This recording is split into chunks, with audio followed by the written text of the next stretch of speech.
Ang susunod na programa ay rated PG. Ito ay nangangailangan ng patnubay at gabay ng magulang para sa mga batang manunood. Dumating na ang pinakahinihintay ng lahat, ang malaman ni Charlene at Princess na sila ang tunay na mag-ina dahil ilalantad na ni Dado ang kanyang natuklasan. Malaki ang utang na loob ni Princess kay Charlene dahil binigyan siya ng trabaho sa shop at pinahiram pa siya nito ng pera para may panggastos sa tatay Dado niya. Pero nahihirapan na si Princess dahil natatakot siya na baka mag-away sila ni Liberty sa oras na malaman nito na nagtatrabaho pala siya sa shop ng mami niya. Pero ayaw namang bitawan ni Charlene si Princess dahil napakasipag itong bata at mapapagkatiwalaan pa niya at higit sa lahat may concern siya sa mga PDLs. Abot langit ang pasasalamat ni Dado dahil tinutulungan siya ni Princess sa mga gamot nito kaya sinabi sa kanya ni Princess dahil ito sa tulong ng boss niyang si Charlene Pascual.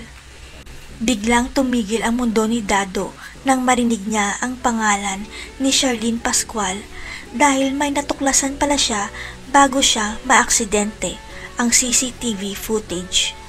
Ang hindi alam ng lahat na panood ni Dado ang CCTV footage sa City Jail noong araw mismo na pinanganak ni Charlene at Divina ang mga anak nila at may nadiskubre siya. Kitang-kita ni Dado sa CCTV footage na pinalitan ni Divina ang mga anak nila ni Charlene, ang ibig sabihin si Charlene talaga ang tunay na ina ng iniwang sanggol ni Divina. Kaya kakausapin ni Dado si Princess na papuntahin si Charlene sa kanya dahil may ibubunyag siyang nakakagulat na sikreto na magpapabago sa buhay nilang dalawa.